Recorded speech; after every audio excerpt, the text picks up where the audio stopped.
Chapter 1. Is Singapore really better than Malaysia, or just better at pretending? Let me begin with a dangerous sentence. Singapore is not a country, it is a spreadsheet with a flag. And spreadsheets feel very safe until you realize you are one negative cell away from deletion.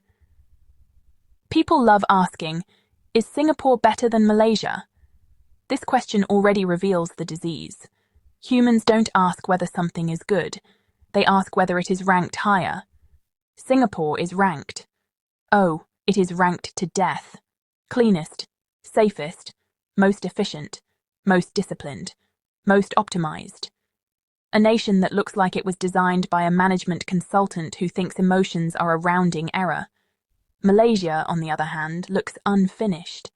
No, worse, it looks human, noise, inefficiency, corruption that doesn't even bother to wear a suit, time that leaks everywhere, people who stop to eat instead of networking. So the radical professor leans forward and whispers, when you say better, do you mean easier to survive or harder to escape? Singapore sells the fantasy of control. Control over crime, control over speech, control over chewing gum, protesting, failing, improvising, breathing too creatively. Malaysia sells chaos, not freedom, chaos, which is freedom's annoying cousin who shows up uninvited and drinks all your beer. Here's the uncomfortable truth my colleagues hate. Singapore is not designed to make you happy. It is designed to make you useful. You are not a citizen first. You are a data point with a CPF account. Your value is measured in productivity, compliance, and how little trouble you cause between MRT stations. Malaysia does not pretend to love you. Singapore pretends to love you by issuing a fine if you inconvenience the system. Now let's talk money, because money is the religion here.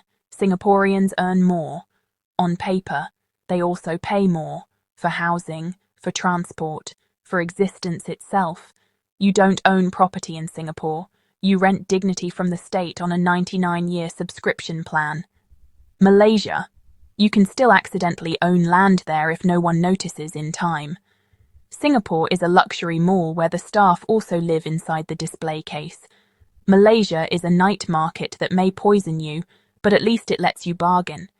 And yet, the world applauds Singapore, because nothing impresses global elites like a place where poor people are invisible and rules are advertised as culture. Let me be clear, before someone cries defamation. This is not praise of Malaysia. This is an autopsy of Singapore's marketing. Singapore is better if you like being managed. You fear uncertainty more than boredom. You confuse safety with silence. You think freedom is overrated as long as the Wi-Fi works. Malaysia is better if you accept inefficiency as the price of breathing room. You want a life that doesn't feel like a performance review. You understand that risk is terrifying, but sterilization is worse. So is Singapore better than Malaysia? That depends. Do you want to live in a perfect machine or a broken society that still remembers it's alive? And before you rush to the comments to defend your favorite flag, pause. This channel exists because polite answers are lies with better manners. If this chapter made you uncomfortable, good. That means the illusion cracked. Subscribe. Algorithms respect obedience more than intelligence. Like the video, outrage feeds reach, silence feeds decay. Chapter 2. Cost of living is not a number, it's a cage. The obedient student raises a hand and says, "But Professor, Singapore salaries are higher." Yes, and casino lights are brighter than your living room. Brightness does not mean warmth. In Singapore, cost of living isn't high. It is strategic. Housing is not shelter. It is behavioral control. When 70–80% of your net worth is welded into a flat you technically don't own, you don't rebel. You calculate. You comply. You stay quiet because mortgages hate loud opinions. They call it stability. I call it pre-installed obedience. The average Singaporean doesn't ask, "Am I happy?" They ask, "Can I afford to be unhappy?" And the answer is usually no. Meanwhile, in Malaysia, life is cheaper, messier, louder, and yes, more dangerous in the way elites love to exaggerate. But danger has an upside. It forces negotiation with people, with reality, with yourself. Singapore removes negotiation entirely. The price is fixed. The rule is fixed. The future is fixed unless you break into the top percentile or quietly disappear into the middle forever.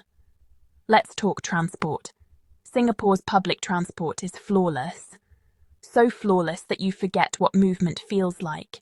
Every trip optimized, every second tracked, every delay apologized for by a recorded voice that sounds like HR. Malaysia's transport is unreliable, which means people talk. They wait together, they improvise, they swear, they live. Singapore optimizes time, Malaysia wastes it, and wasting time, inconvenient as it is how humans remember they're not machines. Now, food. Everyone loves this part. Singapore food is efficient pleasure. Calibrated calories, regulated hygiene, Instagram-approved suffering. You eat well but fast. Even joy has a queue. Malaysia food is chaotic pleasure. Oil, smoke. Aunties who don't care about your cholesterol. You eat slowly, dangerously, joyfully, with no app tracking your macros. One country feeds bodies, the other feeds souls, and then tries to kill you softly. Here's the brutal line: no tourism board prints. In Singapore, if you fail, it's your fault.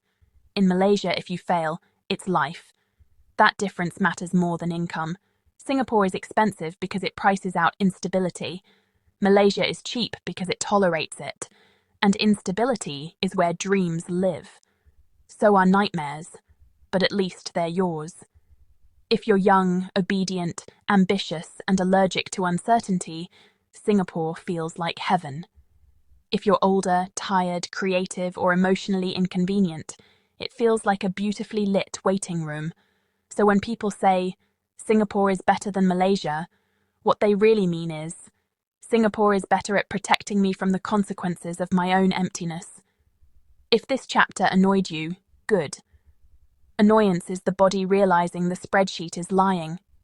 Like the video, anger boosts engagement. Subscribe, because Chapter 3 dismantles the myth of safety and people hate that even more. Chapter 3. Safety is a performance, not a promise. People say Singapore is safe. They whisper it like a prayer. Safe, safe, safe. Safe from what? Crime? Mostly. Chaos? Absolutely. Thought? Entirely. Singapore is safe the way a museum is safe. Nothing unexpected touches you. Nothing dangerous moves freely. Nothing alive grows without permission. CCTV cameras bloom like metal flowers. Rules exist for behavior you didn't know needed regulating. And the greatest crime is not violence, it's disruption. The radical professor clears his throat and says something rude. Singapore is not safe because humans are better. It is safe because humans are managed. Fear is outsourced to the state. Responsibility is outsourced to regulation.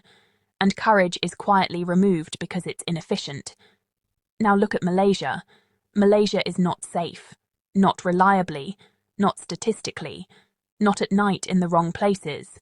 But here's the part that confuses spreadsheet thinkers. Unsafe societies teach people judgment. Safe systems teach people dependence. In Malaysia, you learn where not to go. In Singapore, you forget how to decide. Singaporeans trust systems more than instincts.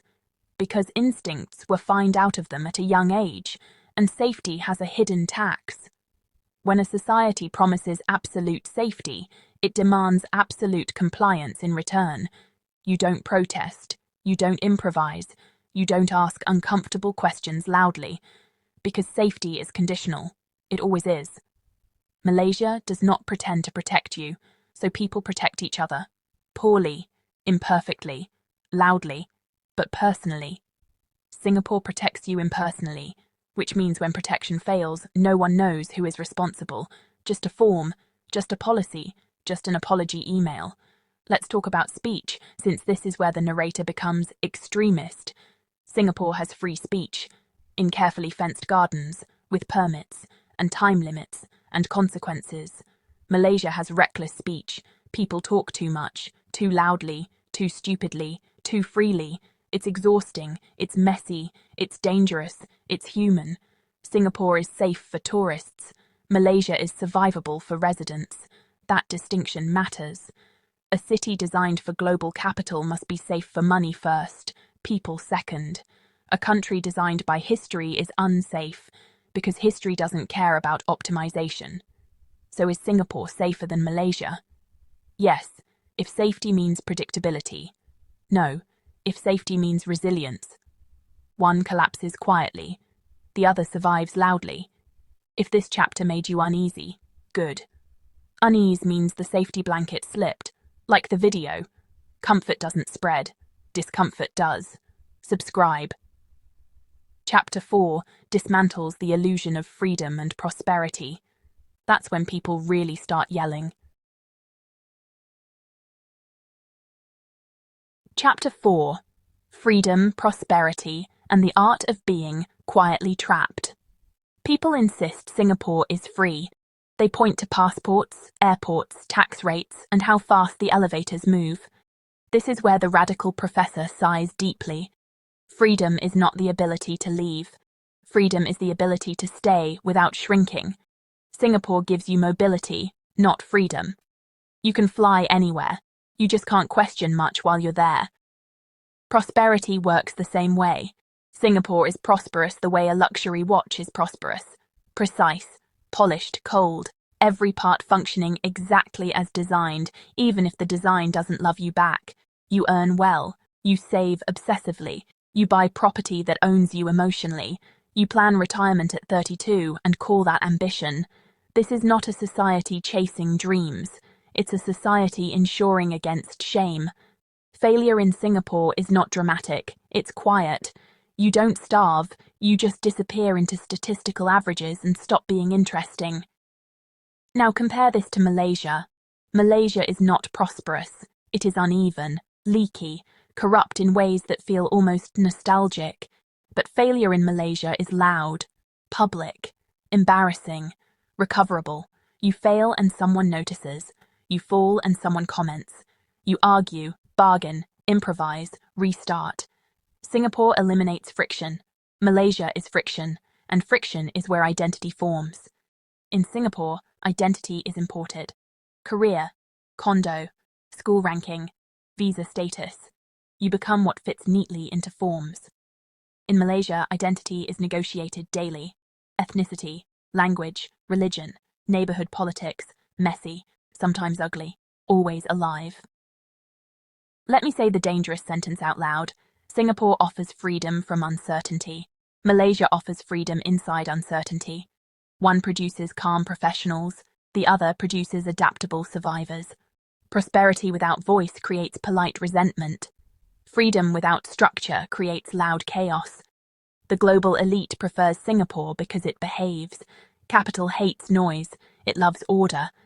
But humans rot quietly in too much order. So when people say, Singapore is better than Malaysia, what they're really confessing is fear. Fear of disorder. Fear of falling behind. Fear of discovering that prosperity without meaning feels like living in a very expensive hallway. If this chapter hit a nerve, that's not an accident. That's the lie coughing, like the video, because polite truths die fast. Subscribe. Chapter 5 ends this comparison by asking the question everyone avoids: who actually survives long term? Every society answers one question honestly, even if it lies about everything else. Who survives when youth, speed, and relevance expire? Let's start with Singapore. Singapore loves the young, the sharp, the fluent, the useful. It worships efficiency, which means it quietly despises decay. Aging in Singapore is not tragic, it's administrative. You are processed, downshifted, politely ignored, no riots, no hunger, just invisibility. The system still works, it just no longer works for you. Singapore survives because it replaces people faster than it honors them. New migrants, new talent, new data points. Old ones fade without complaint because complaint was never rewarded. This is how machines endure, by swapping parts. Now look at Malaysia. Malaysia does not age gracefully, it ages loudly. Families collide, generations argue, old people refuse to disappear on schedule. The system groans because it was never built to be perfect, but imperfect systems bend instead of shattering. Malaysia survives because it tolerates inefficiency long enough for humans to adapt. Here is the line that ends careers and triggers comment wars. Singapore survives as a system. Malaysia survives as a society.